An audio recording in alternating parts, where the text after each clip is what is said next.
My name is Ethan Cole. I'm 38 years old, and until that Tuesday afternoon, I believed I had everything figured out. Not in some grand philosophical way. I'm a contractor, not a poet. I mean the basics. Work hard, treat people right, come home to someone who loves you. Simple stuff. The kind of life my father built, and his father before him. I started coal construction 15 years ago with nothing but a beat-up Chevy truck and a toolbox I'd inherited from my old man. Now I run a crew of 6 guys, manage projects across town, and clear enough to pay the mortgage on time and take a vacation once a year. It's honest work. The kind that leaves splinters in your hands and satisfaction in your chest when you drive past a house you built. Rachel came into my life 6 years ago at Dave's barbecue. Dave's wife was always trying to set me up with someone, and I usually dodged those bullets, but Rachel, she was different. 29 years old with long dark hair that caught the light when she laughed. And God, that laugh. It wasn't some practiced giggle. It was real, unguarded, the kind that made everyone around her smile without meaning to. She worked part-time at a boutique downtown, selling overpriced clothes to women who had more money than sense. After we married 5 years ago, she quit. "I want to focus on us," she'd said, wrapping her arms around my neck. "Make this place really feel like home." I didn't argue. The money wasn't an issue, and honestly, I liked the idea. Coming home to someone who wasn't exhausted from their own job, who had energy for us, it felt like winning a lottery I hadn't even entered. We never had kids. Rachel would change the subject whenever it came up, and I didn't push. We had time, I figured. Plenty of time. Our routine was comfortable, predictable. I'd leave the house at 6 in the morning, she'd still be asleep. I'd come home around 6 at night to find her on the couch, scrolling through her phone or watching some reality show about housewives. Sometimes she'd cook, usually pasta, something simple. Sometimes we'd order Chinese. We'd eat, watch TV, maybe fool around if it was Friday. Once a week, like clockwork. Her friends were, well, they were her friends. Sarah, Jenna, Ashley, a tight group from her college days. They'd do brunch every Sunday, spa days, wine nights that stretched past midnight. She'd come home giggling, smelling like expensive perfume and cheap wine, telling me stories about who said what about whom. I'd half listen, nod in the right places. It was her world, not mine. Looking back now, there were signs. The way she'd angle her phone away when texting. The new lingerie that never seemed meant for me. The way she'd sometimes look at me like she was calculating something, working out a math problem where I was just one of the variables. But that Tuesday morning, I kissed her forehead like always. She murmured something in her sleep, pulled the covers higher. Her phone was charging on the nightstand, lighting up with notifications I didn't bother to read. Why would I? I trusted my wife. The bathroom remodel we were working on went smooth as silk. The clients were out of town, gave us the run of the place. My crew knocked it out by 3 instead of 6, a minor miracle in the contracting world. I texted Rachel, "Home early today. Want to go to that Italian place you like?" No response. She was probably out with the girls, phone buried in her purse. I stopped by Home Depot, grabbed supplies for our own bathroom. The faucet had been dripping for weeks. Drove home feeling lighter than I had in months. Maybe it was the early finish, maybe the perfect weather, but something felt like possibility. I walked through our front door at 3:27 p.m. I remember the exact time because I was thinking about making our dinner reservation. "Rachel?" I called out, setting my keys on the entry table. No answer, but I heard movement in the living room. I found her there, curled on the couch with a glass of red wine. Tuesday afternoon wine. That should have been my first warning. She looked up at me with this expression I couldn't quite read, like someone holding a secret they're dying to tell but afraid to speak. "Hey," she said, setting down her phone, face down on the coffee table. "You're home early." "Yeah, finished the Morrison job ahead of schedule," I replied, moving toward her, but something in her posture stopped me. "Everything okay?" She took a long sip of wine, then set the glass down with deliberate care. "We need to talk. 4 words. Every man knows those 4 words mean nothing good is coming, but I couldn't have imagined how bad it would be."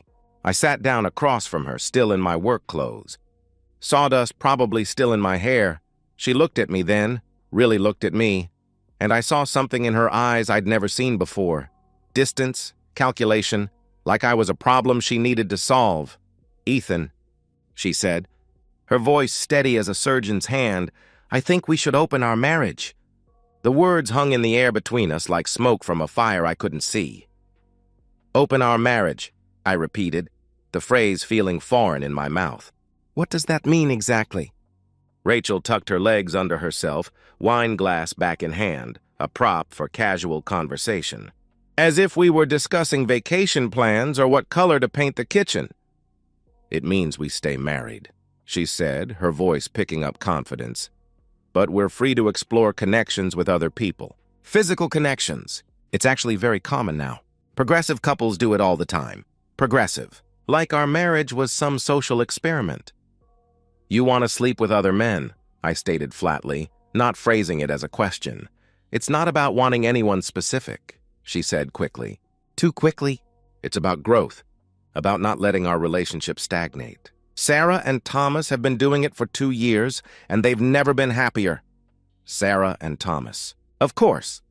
Sarah with her yoga instructor body and her life coach certification. Thomas with his tech job and his Tesla and his obvious depression that everyone pretended not to notice. "So this is what you talk about at your wine nights?" I asked, my voice deadly calm. "Planning to sleep with other people?" "Don't be crude," she snapped, then caught herself, softened her tone.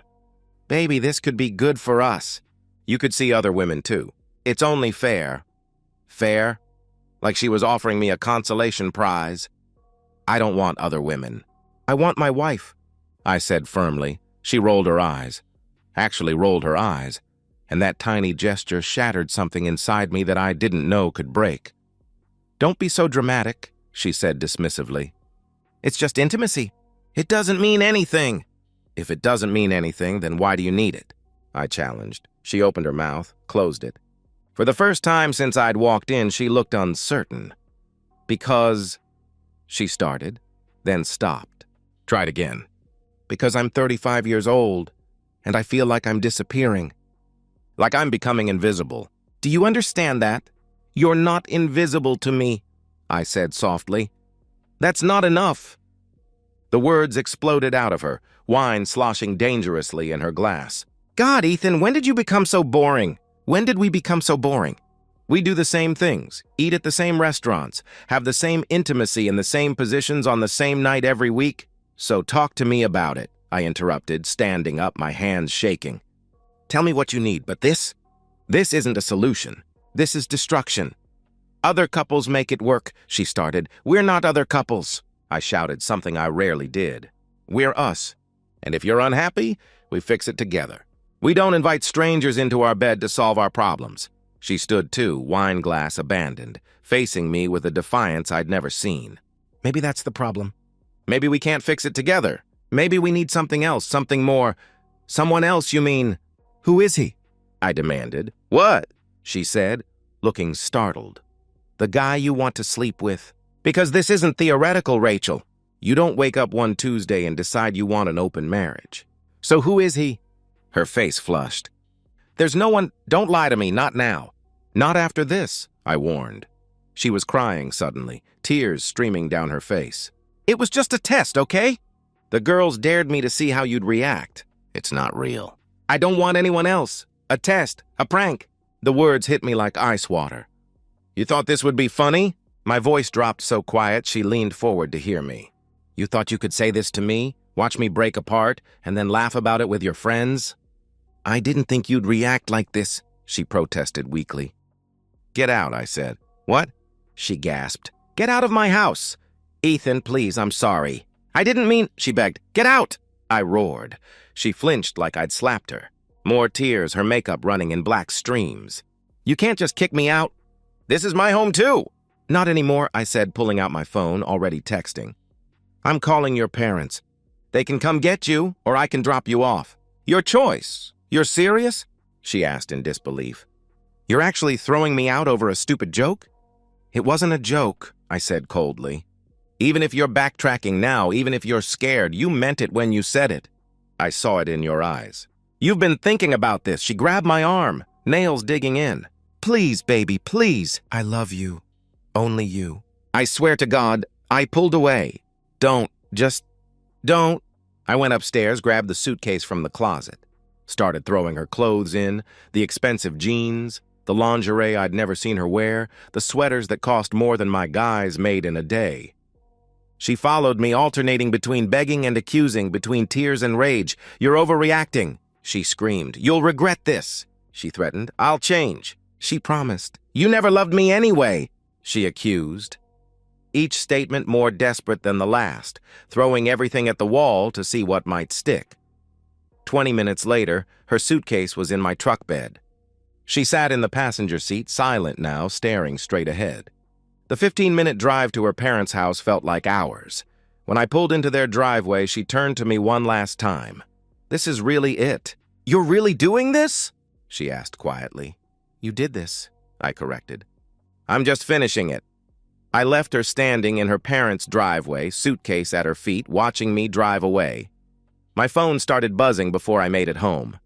Texts from her. From her mom. From numbers I didn't recognize. Probably the toxic friend group. I turned it off and drove in silence, my wedding ring feeling suddenly heavy on my finger. At home, the wine glass still sat on the coffee table, lipstick marks on the rim. I picked it up, walked to the sink, and watched the red liquid spiral down the drain. Then I sat in my empty house and tried to understand how a random Tuesday had become the day my marriage died. The assault started at dawn. My phone, charging on the nightstand, lit up like a Christmas tree at 5:47 a.m. Text after text. A digital barrage that pulled me from the first decent sleep I'd had in 48 hours. Rachel. "I'm so sorry. Please, can we talk?" Rachel. "I didn't mean any of it." Rachel. "Ethan, please." "I love you." Rachel. "This is crazy. You can't throw away 5 years." Rachel. "Please answer me." 43 texts by the time I got to the kitchen. I deleted them all, blocked her number, made coffee. The house felt different, emptier but somehow cleaner. Like opening windows after someone's been smoking inside. Then her mother called.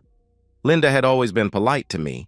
In that way, mothers are when they think their daughters could do better. I answered on speaker while I fried eggs. "Ethan, honey," she began, her voice dripping concern like syrup. Rachel told me what happened. "She's absolutely devastated." "Good morning, Linda," I responded neutrally. "She made a mistake, sweetheart. A silly mistake. But surely you can see past that. Marriage is about forgiveness," she pressed. I flipped the eggs, watching the whites set. "She asked me to let her sleep with other men, Linda. That's not a mistake. That's a revelation. She said it was a prank." "Those awful friends of hers," Linda tried. "She's 35 years old," I interrupted. "If her friends can talk her into destroying her marriage as a prank, we have bigger problems." Silence. Then her voice hardened. "You took vows, Ethan. For better or worse."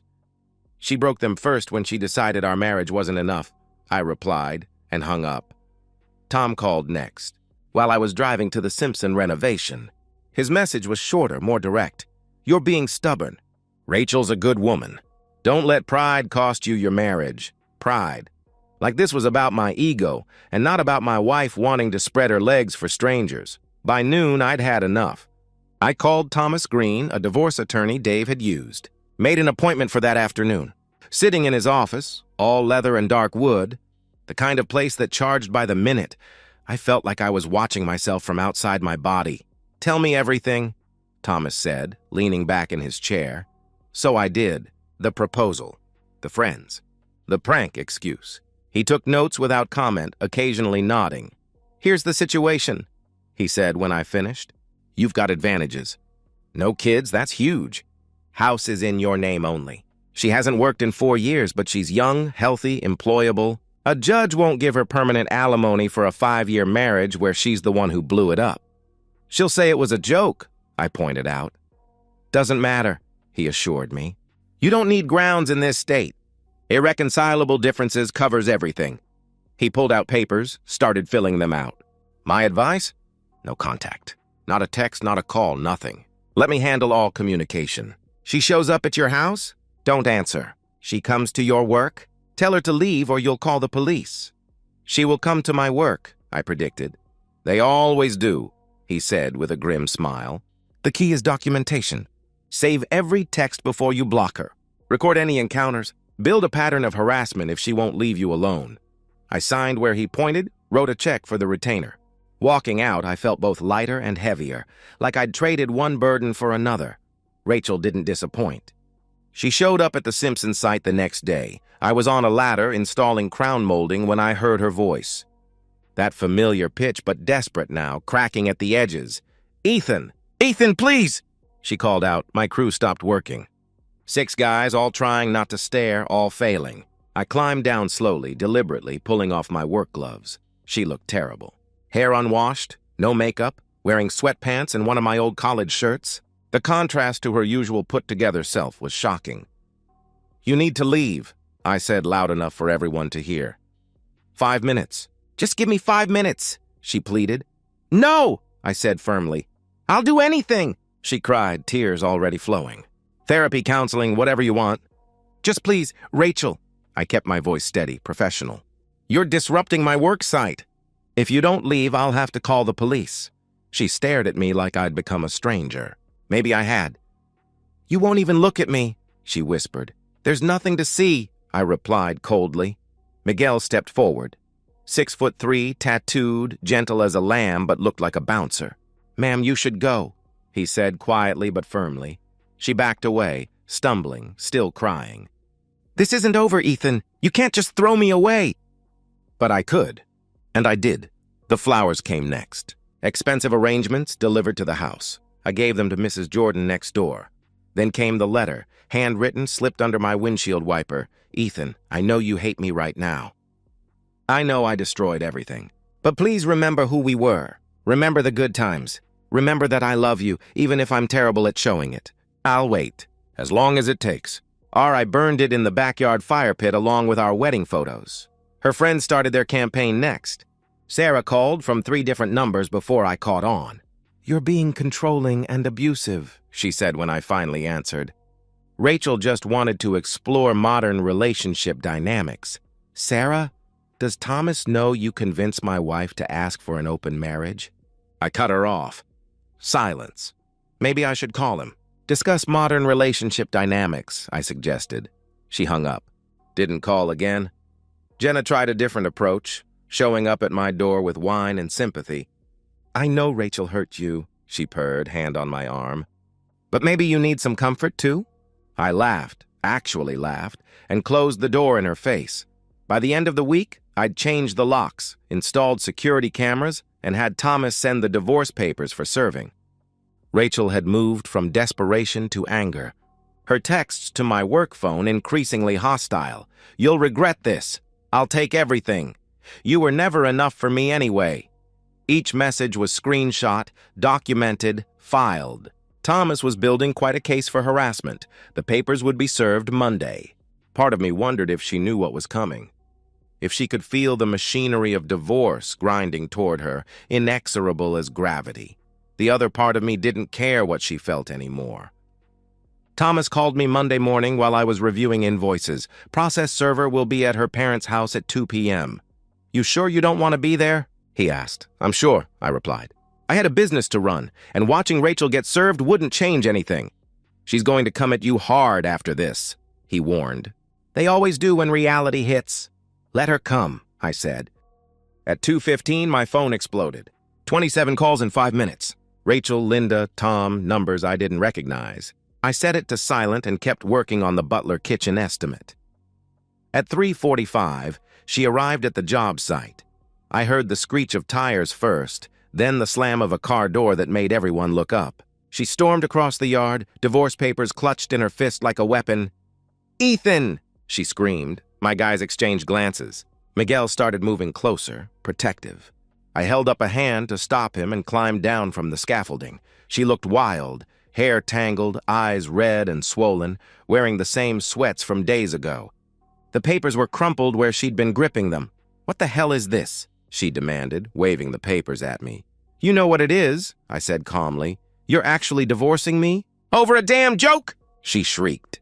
The entire crew was watching now. The butler's neighbors were probably watching from their windows. Good. Let them all see. It wasn't a joke, I stated. We both know that. I told you I was sorry, she protested. Sorry doesn't fix this, Rachel, I said firmly. She stepped closer, lowering her voice to a hiss. You're destroying my life over nothing. I never cheated on you. I never even... You asked too. I cut her off. That's enough. Her face crumpled, the rage collapsing into desperation. Ethan, please. I'm begging you. We can fix this. Couples therapy, anything? No, I said simply. I have nothing. Her voice cracked. No job, no money, nowhere to go. You should have thought about that before, I replied without sympathy. Something shifted in her expression, a hardness creeping in. You've changed. You're not the man I married, she accused. No, I agreed. That man would have forgiven you. That man would have taken you back and spent the rest of his life wondering when you'd ask again. Or just do it without asking. I would never, she started. You already did, I interrupted. In your mind, you already did. Every time you talked about it with your friends, every time you thought about it, you were already there. I was just the last to know. She stood there shaking, tears streaming. For a second, just a second, she looked like the woman I'd fallen in love with at Dave's barbecue. Young and lost and beautiful. I loved you, she whispered. No, I corrected. You loved the security I provided. You loved the life I gave you, but me? You were willing to share me like a Netflix password. She slapped me, hard enough that my crew stepped forward, but I waved them back. My cheek stung, but I didn't touch it. Just looked at her. Feel better? I asked. She raised her hand again, then lowered it. I hate you, she spat. That's fine, I said evenly. I'll take everything. The house, your business, she threatened. Try it, I said, pulling out my phone, showing her the recording app running. Everything's documented. The harassment, the texts, this assault. My lawyer's building quite a file. Her face went pale. You're recording this? She asked in shock. Every word, I confirmed. She backed away, stumbling over construction debris. You planned this. You wanted this to happen, she accused. No, Rachel. I wanted a wife who loved me enough to not other men. But we don't always get what we want, I said.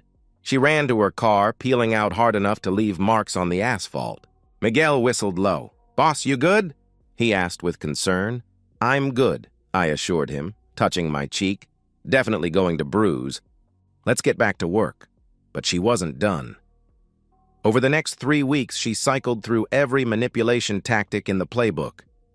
She had her lawyer send a demand for alimony, claiming she'd sacrificed her career for our marriage.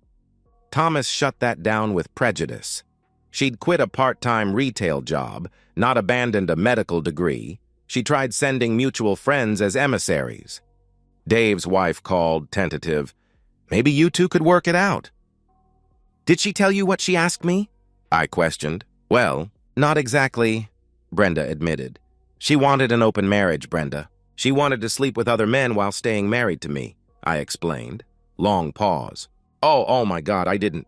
She didn't say that, Brenda said, shocked. The friends stopped calling after that. Her parents made one last attempt. Tom showed up at my house on a Saturday morning looking older than I remembered. Can we talk man to man? He asked. I let him in, made coffee. We sat at the kitchen table where Rachel and I used to eat breakfast. She's my daughter, he started. I have to try. I understand, I said. She made a mistake, he began. Tom, I interrupted, setting down my mug. If Linda came to you tomorrow and said she wanted to sleep with other men, what would you do? His jaw tightened. That's different, he said defensively. How? I challenged. He couldn't answer. We finished our coffee in silence.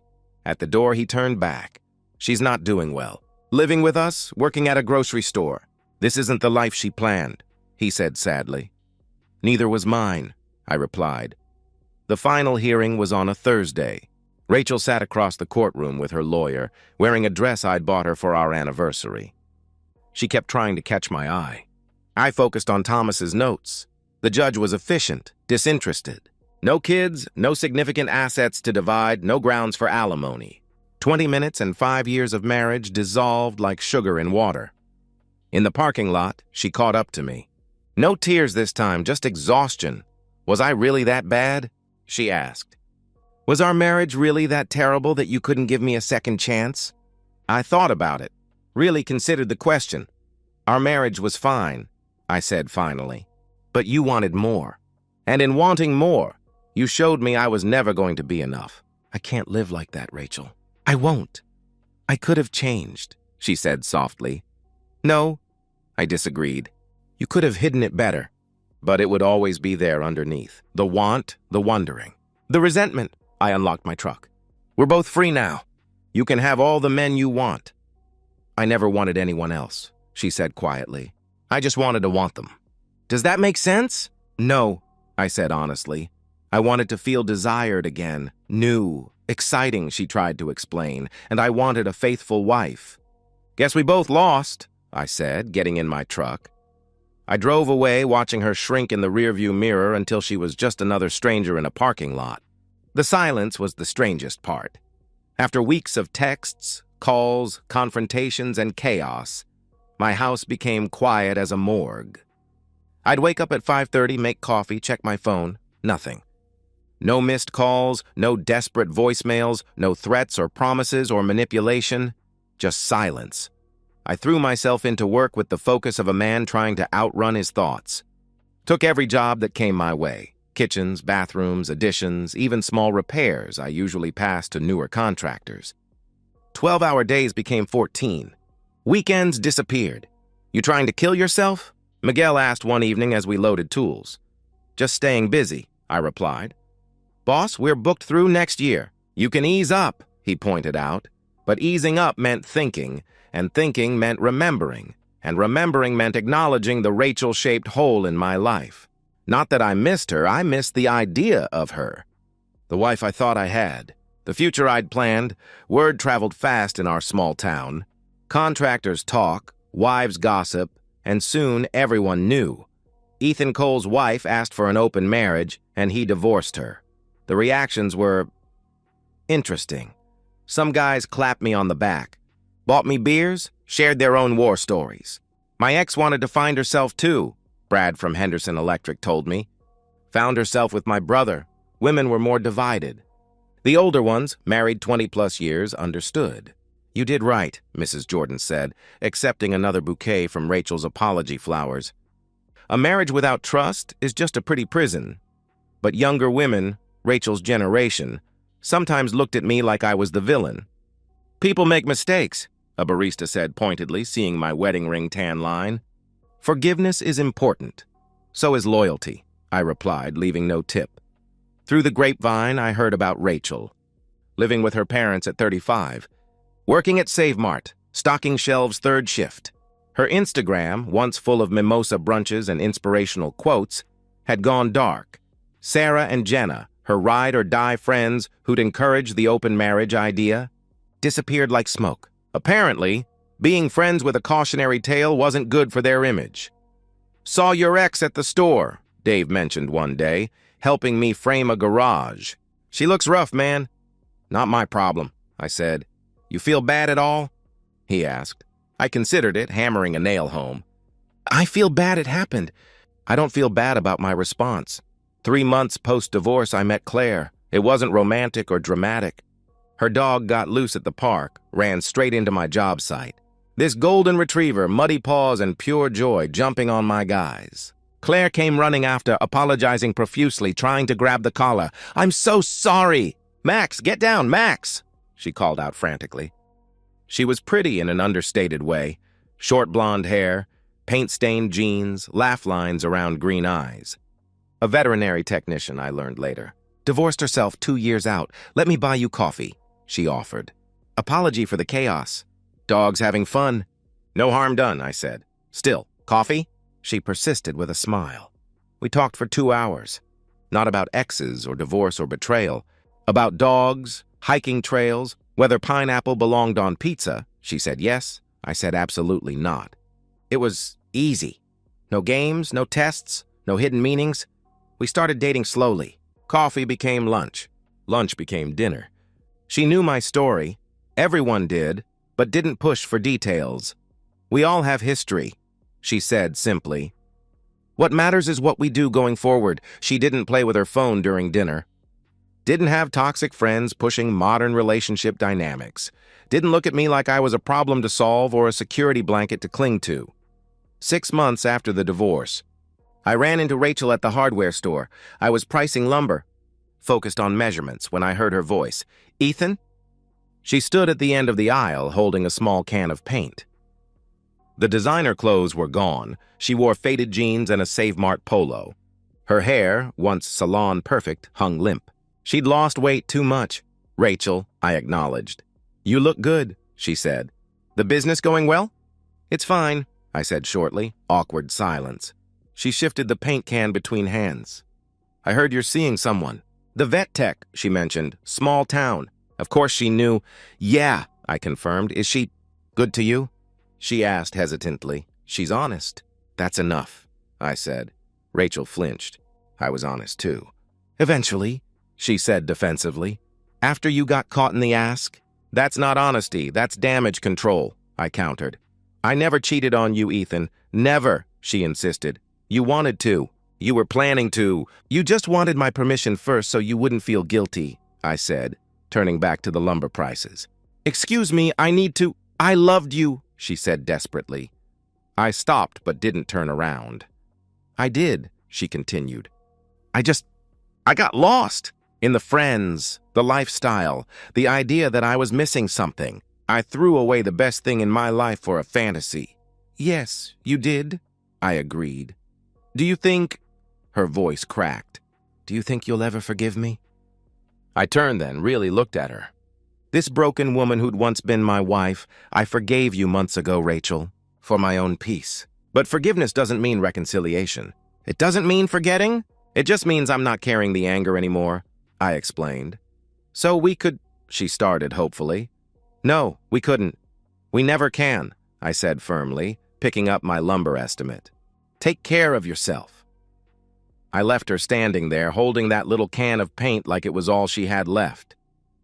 That night, Claire cooked dinner at my place. Nothing fancy, spaghetti and salad. Max sprawled on the kitchen floor, hoping for dropped food. "Good day?" she asked, handing me a beer. "Better now," I said honestly. She smiled, kissed my cheek, went back to stirring the sauce. No drama, no tests, no games, just peace. My phone sat silent on the counter. No texts to delete, no calls to ignore. The war was over, and I'd survived. Rachel was surviving too, in her way. Working retail, living with parents, facing the consequences of her choices. I didn't wish her ill. I didn't wish her well. I nothinged her, which was perhaps the cruelest fate of all. But that wasn't my problem anymore. I had a good woman cooking in my kitchen, a business thriving, and a future that didn't include wondering when the next betrayal would come. Rachel had wanted more. She'd ended up with so much less, and me? I'd lost a wife but found my worth. Fair trade. In the bedroom, Claire's already stolen my side of the bed, pretending to be asleep. I tickle her until she shrieks, rolling over, laughing. We make love like people who actually like each other, playful, present, connected. After, as she sleeps against my chest, I think about Rachel one last time. Not with anger or sadness or even pity, just acknowledgement. We were wrong for each other, but it took her nuclear option to make me see it. Somewhere in Phoenix, she's starting over. Maybe she's found what she was looking for. Maybe she's learned that excitement without foundation is just chaos. Maybe she's still searching, still convinced that happiness exists somewhere outside herself. I hope she finds peace. I really do. But that's her journey now. Mine led me here, to this house I built, this woman who sees me clearly and chooses me anyway.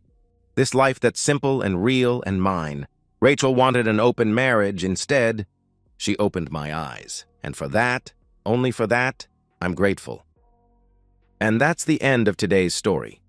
If you enjoyed it, please give this video a thumbs up and drop a comment below.